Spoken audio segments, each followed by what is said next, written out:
Ladies and gentlemen, welcome to this FlaskUp.com Mr. Pandaria raiding guide. And in this video we're going to be taking a look at the normal mode version of the Paragons of the Klaxxi in the new Siege of Orgrimmar raid. Now in order to complete this fight you're going to want to take 2 tanks, 2 to 3 healers depending on how strong your healing is, and then the remaining a mixture of both melee and ranged DPS. Now the Paragons of the Klaxxi is a council style fight. However, when you kill off one of the Paragons, nothing special happens in the sense they'll have to be brought down at the same time, or some Paragons will gain more abilities. All that will happen is one other Paragon will join the fight and you'll get some new abilities you'll have to deal with. In total there are 9 Paragons, and you'll have 3 active at any one time during the fight. When you kill off one of the Paragons, all the other active ones will heal to full and also gain a 10% damage bonus. So you need to keep that in mind and make sure that you're not kind of grouping them up in order to AoE them down, as it's much more effective to single target them since they're going to heal up anyway once you do kill off one of them. You are also able to tell which Klaxxi Paragon is going to join the fight next, as they will be up in the rafters of the kind of area where you fight them, and they will be marked with kind of a red world marker, so to speak, but it's more like just a beam on them. Now when you also kill off one of the Paragons, you can interact with them, and you can only do this once, and when you do this you can gain a buff from them which you will be able to use, and this buff is specific to your class. So if you're a tank you can only pick up certain buffs, if you're a healer you can only pick up certain buffs, and if you're a DPS dealer then you can also only pick up certain buffs. Now because there are 9 Paragons in total and each of them have got a range of different abilities, in order to try and keep this guide as short as possible, all I'm going to do is run through the 9 Paragons, talk about their abilities a little bit and how to deal with them. If there's anything extra that I feel you need to be aware of during this fight, I'll mention it at the very end of the video. So let's get straight into it.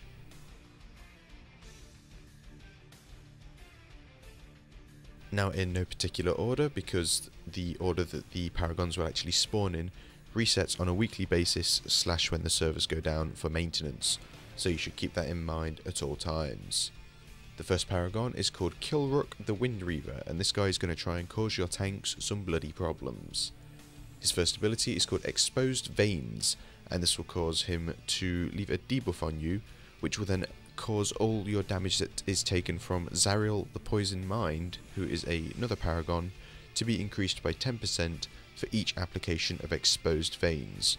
So what this means is, what you want to try and do is make sure that Klaxxi and Zariel are not up at the same time, as it will cause a few issues with your tanks. You need to make sure you're keeping an eye out, and if both of these do spawn at the same time, i.e. when you pull the boss, then you probably want to blow your Bloodlust and try and kill one of them as fast as possible. Klaxxi's next ability is Gouge, and this will cause him to incapacitate his current tank target, and then when he's cast Gouge, it will immediately be followed up by a Mutilate, which will cause him to lash out with both of his weapons and inflict very high amounts of damage to your tank. So your healers will need to be aware of this damage, and your tanks will as well. You may need to use a cooldown, as it is fairly high constant damage for a few seconds. And his final ability is called Death from Above, and this will cause Klaxxi the Wind Reaver to leap into the air over a random player and then crash down upon them. Now he will inflict physical damage to anyone that is in 5 yards of his landing position, so nice simple ability here. Just make sure you're not stacked up and all where he is going to land. Try and move away from it as fast as you possibly can so you don't take too much damage. Now as I mentioned, certain roles will be granted different abilities when a specific Paragon dies, and if you do kill off the Wind Reaver Paragon, then any damage dealer can pick up the power that he leaves behind, and he will gain an ability called Reeve. Now when activated, this will cause the caster to leap forward a fixed distance and inflict physical damage to all enemies that are within 10 yards of the impact location. Now it's also worth noting that if a hungry Kunchong with a thick shell is in the area of impact, then the thick shell will be disabled. We'll talk a little bit more about the Kunchongs later on in the guide. Now when Zariel the Poison Mind spawns, he will first of all inject random toxins, which is either red, blue or yellow, into players in the raid, and we'll talk about those in a moment. Now during Zariel's life, your tanks need to be aware of an ability called Caustic Blood. as this will cause successful melee strikes from Zaril to inject a caustic poison into the victim. Now this will inflict a small amount of nature damage per second per stack of the debuff, and this is for 12 seconds. Now if this debuff does stack to 10, an explosion will occur, and this will inflict a very high amount of fire damage to everyone in the raid. So you need to make sure that if your stacks of the debuff are getting quite high, you perform some form of a tank swap. This could also be a little bit more problematic if Kilrook the Wind Reaver is still alive, as he places a debuff on people, causing them to take 10% more damage from Zaril. So you just need to keep that in mind when it comes to killing off the Paragons.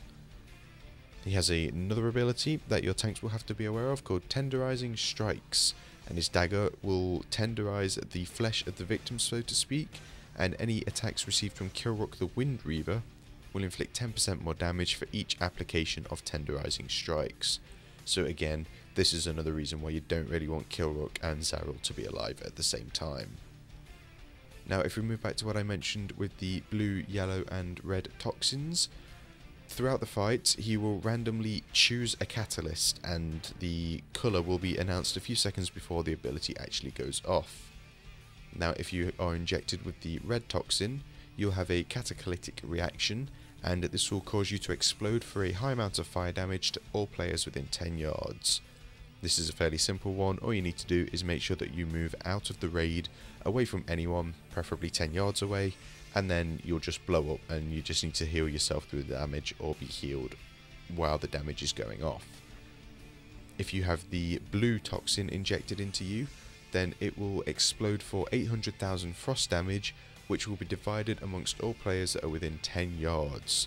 However, the maximum number of players it can be split between is limited to 2. So when the blue catalyst reaction occurs, you need to make sure that there's someone stacked up on top of the player that has the blue toxin injected into them in order to split the damage, otherwise it will most likely one-shot them. And finally, the yellow toxin, when cataclytically reacted, if I've pronounced that word wrong, that was very confusing, will cause a cloud of vapours to appear for 30 seconds. Now if anyone appears to go in this cloud, they will take a high amount of nature damage every second. Again, this is a fairly simple one. You just need to make sure that anyone that has the yellow toxin injected into them moves out of melee range so that they're not going to drop the debuffs on top of the boss. Now when you've killed this Paragon, he will drop a buff which is beneficial for the healer role, and only healers are able to pick it up. Now this is called Apotherical Knowledge, I believe, and when this is activated, all healing done for the next 10 seconds will leave a volatile poultice, I guess that's how you pronounce it, on the target for an amount equal to the healing done. Now the next time this target takes damage, the buff that you've placed on that target will release the stored healing on them, and it will just heal as if you were healing them. So it's kind of stored healing that will get activated when that player takes damage. Now when Kaztik the Manipulator spawns, he will also spawn 4 Hungry Kunchongs which will randomly spawn around the room. And whenever one of these happens to die, Kaztik will spawn another one, so there will always be 4 active at any given time. Now these have got a range of abilities, and you just need to keep in mind that at any times if you happen to go near one of these Kunchongs, you will just die instantly. Now throughout this phase, Kaztik will randomly select members of your raid and mesmerize them, and this will force them to walk towards one of the Hungry Kunchongs, and if you reach the Kunchong, you will be devoured and pretty much killed straight away. Now the only way to stop the mesmerize is to target the Kunchong that the player is walking towards and damage them for 30% of their current maximum health. At this point you'll want all of your range to switch to the Kunchong, or maybe a few of them depending on how good your DPS is, and just simply deal 30% of its health in damage to it. Kaztik's next ability is called Sonic Projection, and again this will cause him to select a random member in the raid, and he will fire sonic waves in their direction. If anyone is to get hit by this sonic wave, then they will take a high amount of physical damage, and that's just something that's going to make your healers frown at you. It's also worth noting that you want to try and be spread out as well as you possibly can, because if the sonic projection is going through someone and then hits another person, it's just additional damage that you don't really want to be dealing with. Now when Kaztik dies, you will be able to grant the Master of Puppets buff to any player, so a tank, a healer or a DPS can pick this up, and when this becomes activated, the player will summon an immature Kunchong in order to fight at their side for 40 seconds.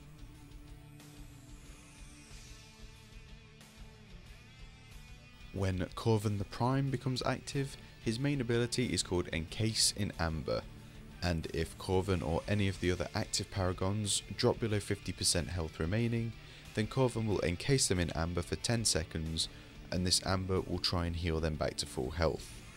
Now what you can do is you can target the amber and you can damage it, and you've got to kill it within 10 seconds in order to make sure the target doesn't heal.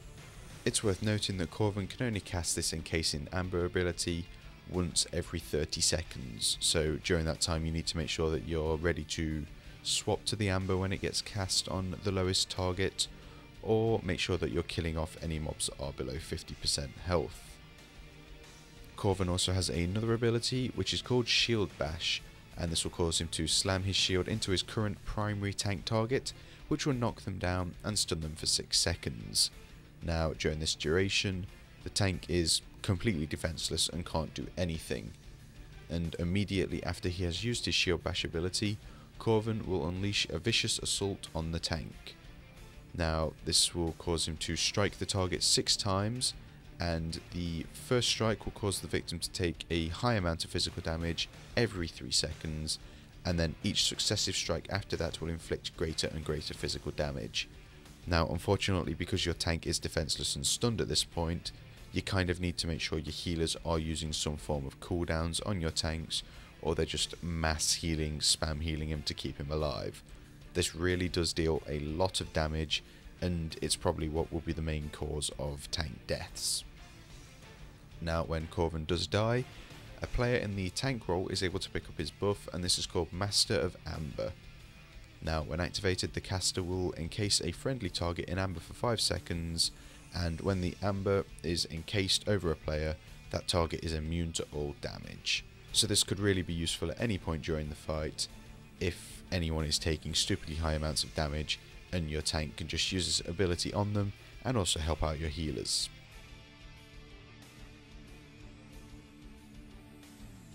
Now when Iokuk the Lucid, I believe that's how you pronounce it, maybe not, enters the fight, there are really 3 main abilities that you're going to have to look out for.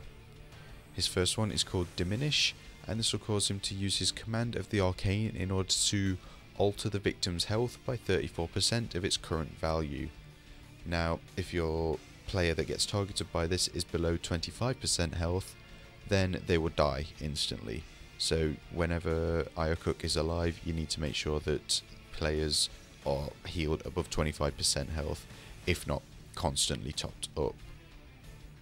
Now his next ability is called Insane Calculation Fiery Edge, and as soon as this spell is cast and the fiery lines are apparent, you will have different players within your raid that get linked by these different fire lines, and what you need to make sure is that anyone else in the raid doesn't come into contact with these lines of fire. Now this could be difficult as you might need to do some movement, so when the players do get targeted with the lines of fire, they want to try and do their best to move into a position where they aren't going to be dealing damage. So for example, if a tank's standing in the middle of the room, you don't want 2 players to be standing apart from each other with a tank in the middle, so that the fire line goes straight through the tank. It's going to be dealing a lot of unnecessary damage. They'd want to move to the side, out of the way, where it's not going to hit anybody. And his third ability is called Ingenious, and this is what your healers will be able to pick up when this Paragon of the Klaxxi dies. Now when Ingenious is activated, the caster will heal the initial target, and then the heal is then copied to other members of the raid. Now this is quite a powerful ability, so you may want to use this during times of high damage.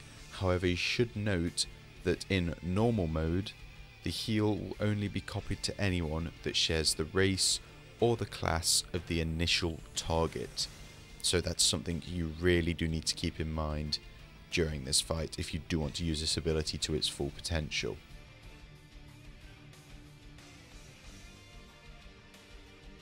The next Paragon that you're going to have to deal with is called Karos the Locust, and his main ability is called Flash, and this will cause him to charge around the raid towards random targets, and anyone that gets caught within his path will be afflicted by a whirling debuff. Now anyone that gets caught within his path will spin around and suffer a moderate amount of physical damage per second. Now anyone that is also additionally caught in the vicinity of a whirling victim will also take this physical damage, so you need to make sure that when Karos is alive, you're spreading out as best as you possibly can, and try and make sure that people aren't standing in between other people, so that he's not charging between two players and someone's in the middle and gets hit by his flash ability, as it's just additional damage you'll have to heal through. Now his next ability is called Hurl Amber, and periodically throughout the fight, Karos will jump up onto one of the platforms that is located up in the room and throw amber down at the raid. Now wherever the amber lands, a pool of caustic amber will spawn, and if anyone is to go into this caustic amber pool, they'll take a high amount of nature damage every second. It's simple really, don't stand in the bad void zone, just like any other bad void zone mechanic in WoW. Now when you've killed off this Paragon, players that are damage dealers are able to pick up the Paragon's power, and this is called Strong Legs. Now when this is activated, the player will leap to one of the platforms Karos used in order to hurl the amber, and if there's an amber platform that the player leapt to, they have the opportunity to throw the amber down in order to create an amber explosion. Now this will deal a high amount of damage to all enemies within 15 yards of the impact. Now if there is also no amber at the platform, or when the player throws the amber, they will jump back down automatically. So what this means is if you get this buff and you fly up to a platform that has got amber up there, you can throw it down at your raid in order to deal damage to, I don't know, a load of mobs that might be up, or some of the Paragons that you're trying to damage, or maybe even the encased amber when that becomes active. It's just this little bit of extra damage that you're able to deal for free. The next Paragon is Skier the Bloodseeker, and his first ability is called Hewn, and the attacks of Skier the Bloodseeker will leave the victim more susceptible to the meddling of Rikal the Dissector's attacks. Now the victim will take 10% more damage per application from Rikal, and this is kind of like the other Paragons I spoke about earlier. Whenever Skier and Rikal are up at the same time, it does make the fight that little bit more difficult, as you can't really tank swap when needed, so you need to make sure one of these is killed off as soon as possible. His next ability is called Bloodletting, and Skier will swing his weapon in a mighty arc and inflict physical damage to the target and cause these little blood creatures to spawn. Now these are pretty much just your generic blobs that will spawn, and each blood will move to a Paragon and it will heal that Paragon based on the remaining health of the blood. Now these bloods can be damaged and killed off and also slowed, so you should make sure that you're doing this to them as fast as you possibly can. And his final ability is called Bloodthirsty, and if the Paragon does die, players that are damage dealers can acquire the Paragon power. Now when activated, all attacks over the next 10 seconds have a chance to spawn blood orbs, and these will persist for 30 seconds, and these are little red orbs that will spawn all over on the ground. Now if any player happens to walk through these blood orbs, then they will be healed for 10% of their maximum health. I guess that kind of seems like something that maybe healers should pick up, but you know, whatever, DPS can pick it up. So when you see these little red orbs on the ground, they aren't bad things like we kind of thought they were and just ignored them. They're actually there to help you and heal you. The next Paragon is Rikal the Dissector, and he's got a few abilities that you're also going to have to deal with. His first ability is called Genetic Alteration, and Rikal's meddling with his victim's genetic makeup will leave them more susceptible to the attacks of Skier the Bloodseeker. Now again, the players will take an additional 10% damage from Skier for every stack of genetic alteration they have. So this pretty much means that whenever Rikal and Skier are alive, you're not really able to perform any form of a tank swap, unfortunately, so you'll want to make sure you kill off one of these as fast as you can. His next ability is called Injection, and Rikal will inject his victim with a virus that will inflict a small amount of nature damage per second per application. Now when the virus expires, several parasites will burst out from that victim and they will attack random players within the raid. It's also worth noting that injection will not hit tanks that are actively trying to mitigate damage, so if you can keep up active mitigation, then it will allow the virus debuff to drop off of you, which in turn means you won't have to perform a tank switch, and the amber parasites will also spawn. Now, amber parasites are small little genetically modified creatures, and as I've said, these fixate on random players when they do spawn. Now, these parasites will fully regen their health every 10 seconds, and they also deal a high amount of damage to the player that they fixate on. So when these do spawn, your DPS will need to change to them as fast as possible and nuke them down as fast as they possibly can. It's not good enough kind of just putting the odd dot on them or cleaving them, because, like I've said, they'll regenerate their health every 10 seconds. His next ability is called Mutate Amber Scorpion, and Raquel will throw a vial at a random player, which will cause them to mutate into an Amber Scorpion. Now, when they're mutated, the player will take a moderate amount of nature damage every second, and they get granted a range of new abilities of an Amber Scorpion, so it's Claw, Swipe, Sting, and Prey. Now, you should also make sure that this player is healed more so, because they will be taking more damage each second due to the mutation.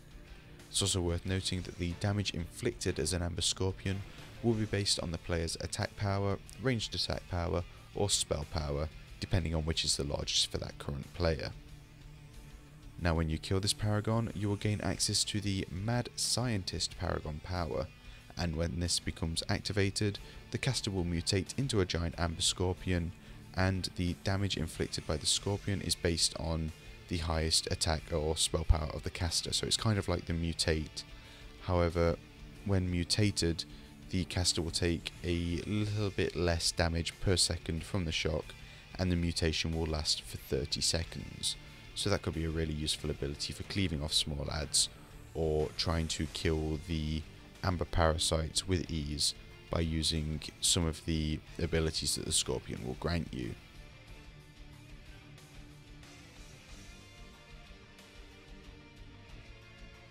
And the ninth and final Paragon is called Hisek the Swarm Keeper, and he's got 3 abilities that you will have to deal with.